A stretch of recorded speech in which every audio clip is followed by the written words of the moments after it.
18वें लोकसभा चुनाव में मेरठ इस बार महत्वपूर्ण स्थान पर इसलिए है क्योंकि यहां कहते हैं कि मय दानव की नगरी, रावण के ससुर मय दानव की नगरी मय राष्ट्र यानी मेरठ, यहां से स्वयं भगवान राम, जिनको लेकर लोग इतने उत्साहित हैं, यानी अरुण गोविल जी चुनाव लड़ रहे हैं, उनसे हम बात करते हैं कि उनके लिए ये चुनाव क्या मायने रखता है। अरुण जी, आपका बहुत बहुत स्वागत है।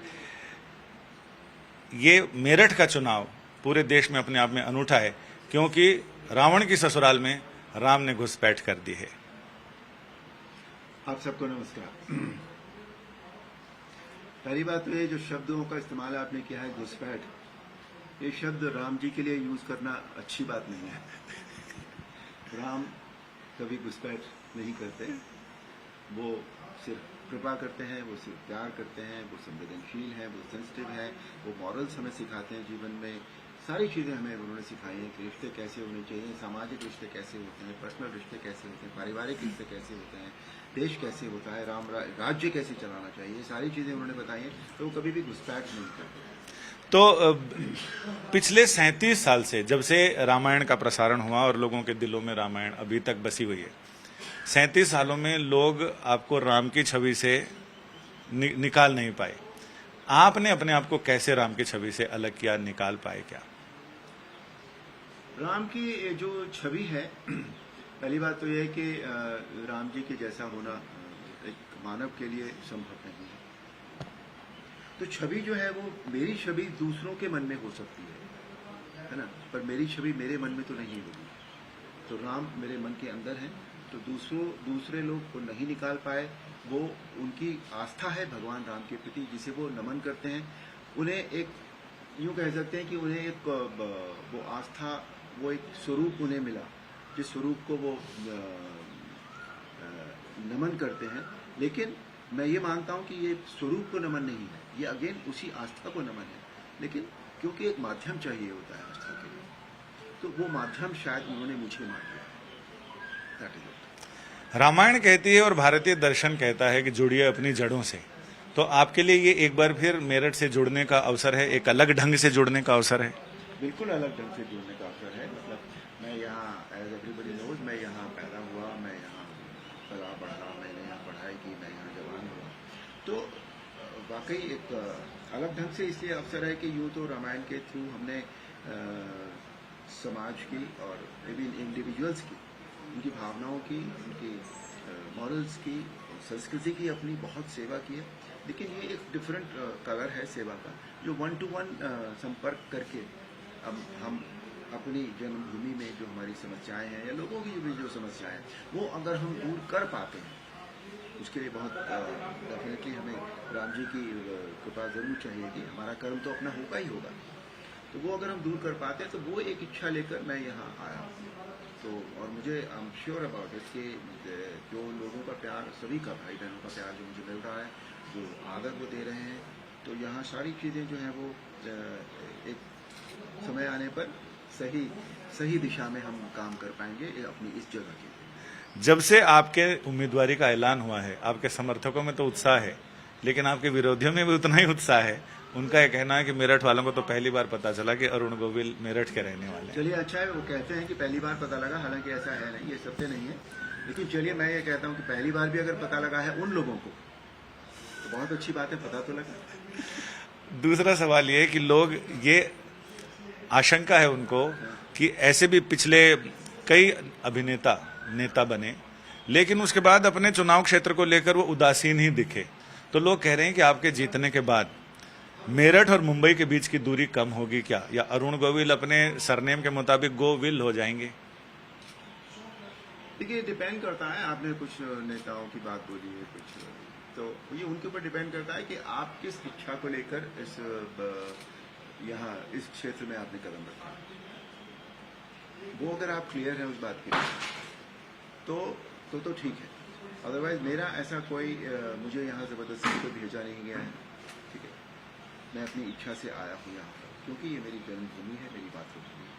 तो अगर मुझे ऐसा लगता है कि मेरी माँ, जैसे माँ अपनी ममता से किसी को बुलाती है, उसी तरह से मैं यहाँ आया हूँ। और गोविल का जहाँ तक सवाल है, तो मैं आज तक मैंने जितने भी काम किए हैं, मैं वहाँ से कहीं भी अपना कोई काम अधूरा छोड़कर मैंने ज़िंदगी में जो भी मैंने ज़िंदगी जी है उसमें कहीं भी मैंने ऐसा नहीं हुआ कि मैं कुछ चीज़ों से घबरा कर या किसी ज़बरदस्ती इच्छा से आया था और मैं वहाँ से हट गया। मेरी ज़िंदगी में कभी हुआ नहीं है। तो यहाँ भी क्यों होगा मुझे पता नहीं, होगा नहीं, होगा होने का कोई मतलब ही नहीं है। आपकी छवि लोगों में मर्यादा पुरुषोत्तम राम की है, और सियासत, कहते हैं सियासत और मोहब्बत में सब कुछ चलता है, सारी मर्यादाएं बदलती हैं, बंद होती हैं, भंग होती हैं, तो इसको आप कैसे एडजस्ट करेंगे? क्योंकि एक तरफ मर्यादा पुरुषोत्तम एडजस्ट करने की जरूरत इसलिए नहीं है क्योंकि मैं यहाँ सियासत करने नहीं आया। मैं यहाँ, मुझे राम जी ने एक सेवा दी है तो मैं यहाँ वही करने आया हूँ। बस मेरे पास बांटने के लिए प्यार है, मेरे पास बांटने के लिए संवेदनशीलता है, मैं सेंसिटिव इंसान हूँ, मेरे पास मॉरल्स हैं, मैं वो सिखाऊंगा ना उनको, वो दूंगा उनको। और मैं ये मानता हूँ कि अगर आप किसी को प्यार देते हैं तो आपको वापसी में प्यार ही मिलता है। ऐसा कभी नहीं होता कि आप किसी को प्यार दे और वो आदमी आपको गाली देकर निकल जाए, नहीं, कभी नहीं। जब भी आदमी बात करेंगे आपसे तो रामायण से आपको जरूर जोड़ते हैं। 37 सालों में पता नहीं कितने राजनीतिक दलों ने कितनी बार आपको अप्रोच किया कि आप राजनीति में आइए, कभी कांग्रेस से नजदीकियां भी आपकी हुई, लेकिन कब आपको लगा कि अब मुझे ये काम भी करना चाहिए जो जिसके लिए मुझे ऊपर से और मतलब कहें तो आपको आध्यात्मिक रूप से अंदर से फील हुआ कि अब मुझे राजनीति में लोगों के साथ जुड़ना चाहिए और अपने क्षेत्र के लिए, अपनी जन्मभूमि के लिए कार्य करना चाहिए? ये शुरुआत हुई है, आप यूँ कह सकते हैं, राम मंदिर के बनने से। अच्छा। हालांकि दोनों का कोई मेल नहीं हो रहा है, रामलला की प्राण प्रतिष्ठा और मेरा यहाँ आना, दोनों का कोई मेल नहीं है। लेकिन एज यू सेड कि समय अपने आप सब कुछ करा लेता है, हमारा मन भी बदल देता है। कहते हैं हमारा भाग्य हमारे कर्म बदल देता है और हमारे कर्म हमारे भाग्य बदल देते हैं, है ना? उसी तरह कर्म जब हम करते हैं तो हमारी सोच पहले चेंज होती है, तब हम कर्म अपने चेंज करते हैं। तो ये शायद समय जो मैंने आपने पूछा वो मैंने ये बता दिया, और बाकी ये सब समय के अनुरूप होता है जो भी कुछ होता है। तो राम जी के मन में आया होगा कि अब इससे इस बंदे से हम ये काम कराएं, तो ये सेवा इसको देकर देखते हैं कैसी करता है। बस मैं आ गया हूँ यहाँ पर। किन सपनों के साथ आप आए हैं? अपने शहर को, अपने पूरे क्षेत्र को क्या बनाना, कैसा डेवलप करना है? वो उसका अंदाजा नहीं है। जो हमारा शहर है ये मेरठ इतनी अच्छी तरह से डेवलप हुआ है, जो मैंने देखा अभी मुझे, तो मैं हालांकि 3-4 साल बाद आया, लेकिन 3-4 साल में भी इतने ज़्यादा बदलाव हो गए हैं, इतनी ज़्यादा चीज़ें बन गई हैं, इतने ज़्यादा इम्प्रूवमेंट हुआ है, प्रोग्रेस हुई है कि इसको, प्रोग्रेस की तो ज़रूरत कभी ख़त्म नहीं होती। आप कितनी भी प्रोग्रेस कर सकते हैं, ये तो सतत चलने वाली प्रक्रिया है। जो हमारे प्रधानमंत्री श्री नरेंद्र मोदी जी ने जो किया है इस राज्य के लिए, इस शहर के लिए, योगी जी ने, देखिए वो रैपिड रेल है, गंगा एक्सप्रेस अब शुरू हो रही है, जहाँ भी जिस भी एग्जिट से आप निकलते हैं मेरठ से, आप सीधा हाईवे पर आते हैं। पहले ऐसा नहीं था मेरठ, आज इतनी प्रोग्रेस यहाँ हो गई है। तो हर चीज़ को प्रोग्रेस के साथ साथ लोगों के ऑन अ पर्सनल लेवल भी आप अच्छी चीज़ें लोगों को देंगे। बस यही मेरा सपना है कि मैं कुछ भी कर पाऊँ यहाँ के भाइयों और बहनों के लिए, इस शहर के लिए, तो ये मेरा सौभाग्य है। आपको लगता है बाकी उम्मीदवारों से आपकी स्थिति अच्छी होगी, बाकी लोग हाथ जोड़कर आशीर्वाद मांगते हैं और लोग आपके पांव छू के आपको वोट देने आएंगे? अब ये लोगों के ऊपर डिपेंड करता है। जहाँ तक दिखाई देता है वहाँ तक ये है कि लोगों के मन में बहुत प्यार है मेरे लिए, बहुत इज्जत है, and I am sure everything will go well. Ram ji ने भी कहा था कि शत्रु को कभी कम करके नहीं आंकना चाहिए, तो आपके लिए चुनौतियां क्या क्या लग रही हैं इसमें?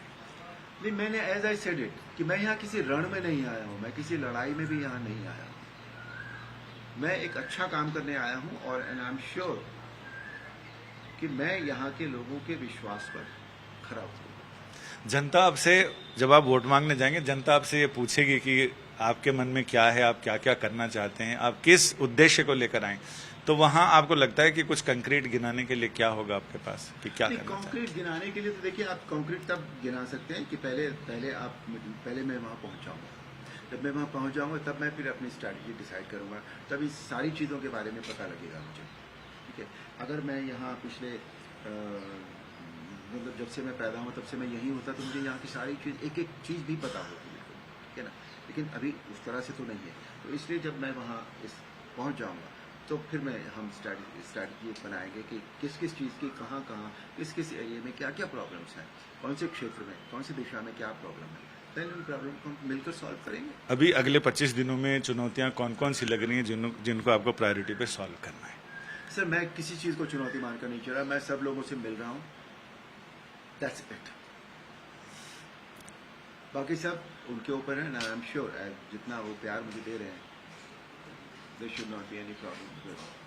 आपके नाम के ऐलान के साथ ही, उम्मीदवारी के ऐलान के साथ ही विपक्षियों में बड़ा हड़कंप सा है। कोई उम्मीदवार बदल रहे हैं, कोई कुछ बदल रहे हैं, कई लोग इधर से एरिया बदल रहे हैं, कुछ प्रोफेशन, क्या इसको क्या मानते हैं? नहीं, इसको मैं कुछ नहीं मानता। मैंने आपको बताया मैं अपना, ना मेरे लिए कोई चुनौती है, ना मैं कोई कंपैरिजन कर रहा हूँ, ना मैं कोई यहाँ रण लड़ने आया हूँ।